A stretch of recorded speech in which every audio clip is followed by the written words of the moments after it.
Praise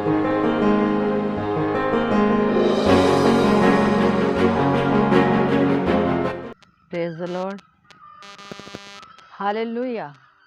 परमेश्वर का धन्यवाद करते हैं। परमेश्वर ने हमें, आप जो परमेश्वर की संतान है, परमेश्वर के साथ वचन शेयर करने का समय दिया है। मैं प्रभु का धन्यवाद करती हूँ और मुझे प्रभु पर विश्वास है कि आप इस वचनों के द्वारा परमेश्वर आपको आत्मिक आशीष दे रहा है और आपको आत्मिक आशीष मिल भी रही है। और आज मैं आपको ये बताऊंगी कि परमेश्वर एक ही है, एक ही पिता है। वो कैसे हम वचन से जानेंगे, पवित्र शास्त्र से हम जानेंगे। मत्ती की इंजील से हम देखेंगे, पढ़ेंगे। मत्ती 23 में लिखा है, पृथ्वी पर किसी को अपना पिता ना कहना। इस धरती पर पिता किसको कहा गया है? पिता का मतलब है कि इस धरती के ऊपर कोई भी परमेश्वर और नहीं है सिवाय यहोवा परमेश्वर के। इस पृथ्वी पर किसी को अपना पिता ना कहना, क्योंकि तुम्हारा एक ही पिता है, तुम्हारा एक ही पिता है, तुम्हारा एक ही अब्बा है। आत्मिक पिता एक ही है, वो है सेनाओं का यहोवा परमेश्वर। और स्वर्ग में, जो स्वर्ग में है, धरती पर नहीं है। धरती पर हम जिन्हें ईश्वर समझते हैं वो ईश्वर नहीं है। यहाँ लिखा जो स्वर्ग में है, सर्वशक्तिमान परमेश्वर, स्पिरिट, पवित्र आत्मा जो है स्वर्ग में है, क्योंकि यहाँ स्वर्ग में ही लिखा है। क्योंकि परमेश्वर, स्वर्ग का मतलब है अति पवित्र है। और आगे लिखा है, और स्वामी भी ना कहलाना, क्योंकि तुम्हारा एक ही स्वामी है। ना कहलाना स्वामी, और ना किसी को स्वामी कहना, और ना खुद स्वामी बनने की कोशिश करना। अर्थात मसीह, जो तुम में बड़ा हो वह तुम्हारा सेवक बने। जो कोई अपने आप को बड़ा बनाएगा वह छोटा किया जाएगा, और जो कोई अपने आप को छोटा बनाएगा वह बड़ा किया जाएगा। इसका मतलब है, इस पृथ्वी पर ईश्वर, मैंने आपको बाइबल से, मैंने नहीं बताया, ये पवित्र आत्मा ने लिखवाया है। कोई भी परमेश्वर नहीं है, परमेश्वर एक ही है, और वो पिता है। तुम पिता कह सकते हो। पिता, पिता हमने कहाँ से कहना स्टार्ट किया? प्रभु यीशु मसीह ने।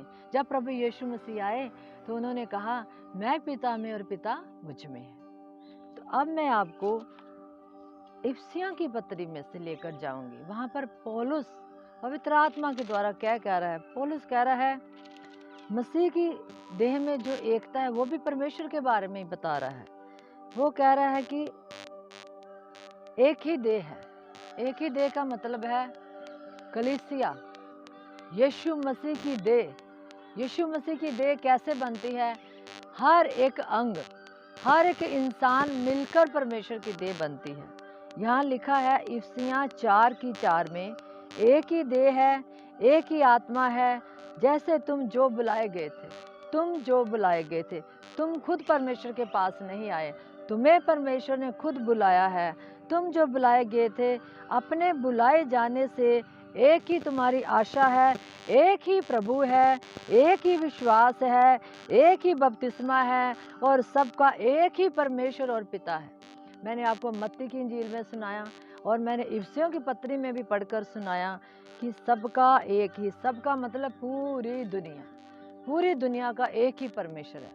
वो आपकी मर्जी है कि आपने पत्थर को परमेश्वर समझना है, पेड़ को परमेश्वर समझना है, किसको परमेश्वर समझना है, लेकिन परमेश्वर ही कहता है कि एक ही परमेश्वर है और एक ही पिता है, और सब एक ही। विश्वास का मतलब क्या है? आज मैं आपको विश्वास का मतलब बताती कि बार बार बाइबल में जब लिखा है विश्वास, विश्वास का मतलब है, अगर यीशु मसीह ना आते तो आप किस पर विश्वास करते? यीशु मसीह के आने से ही हमारे विश्वास की कदर है। हमारा विश्वास यीशु मसीह के बिना व्यर्थ है, उसकी कोई कीमत नहीं है। कीमत यीशु मसीह की है। यीशु मसीह क्रूस पर गए, उन्होंने पाप लिए, उन्होंने बोझ लिया, तो हमारा विश्वास मायने रखता है, वरना मसीह के बिना। इसलिए कहा जाता है एक ही विश्वास है, अगर यीशु मसीह है तो हम उस पवित्र पुरख पर, पवित्र परमेश्वर पर विश्वास करते हैं जिसके द्वारा हमारा उद्धार होता है। लेकिन मेरा विषय ये नहीं है, मेरा विषय यह है कि एक ही परमेश्वर है, एक ही पिता है, एक ही प्रभु है, एक ही बपतिस्मा है। बपतिस्मे का मतलब है कि जब हम, बपतिस्मा एक चिन्ह है कि मैंने सब कुछ छोड़कर यीशु मसीह को ही अपना गुरु माना, कि सब कुछ छोड़कर यीशु मसीह मेरे लिए मारे गए, गाड़े गए और तीसरे दिन मुर्दों में से जीवित हुए। जीवित ही परमेश्वर है, जो जिंदा है वो परमेश्वर है। मरा इंसान जो है उसको हम कैसे गुरु मान सकते हैं? बस मेरा यही विषय है, ये मैंने बाइबल में आपको पढ़कर सुनाया है। और मुझे विश्वास है कि आज आप सब भाई बहन, जितने भी भाई बहन मुझे कॉल करते हैं, मैं उन सारे भाई बहनों का धन्यवाद करती हूँ कि आप वचन सुनते हैं, बड़े प्रेम से और वचन पर चल भी रहे हैं। और आज आपको मैंने वचन के द्वारा बताया है कि हमारा एक परमेश्वर है जिसको हम पिता कहते हैं। अब हम उनको हे परमेश्वर नहीं, पिता कहते हैं। पिता और पुत्र का रिश्ता जो होता है, इतना गहरा रिश्ता होता है कि अब हम हियाव से, बिना किसी हिम्मत से हियाव बांध कर उसके सिंहासन के सामने आ जाते हैं, अनुग्रह के सिंहासन के सामने आते हैं और उसको हे अब्बा, हे पिता कहकर पुकारते हैं। क्योंकि वचन में लिखा है परमेश्वर ने हमें हे अब्बा, हे पिता कहने का आत्मा दिया है, जो यीशु मसीह का आत्मा है। तो मेरे प्यारे भाई बहनों, परमेश्वर आपको इस वचन के द्वारा ब्लेस करे जो आज आपने वचन सीखा है। आमीन।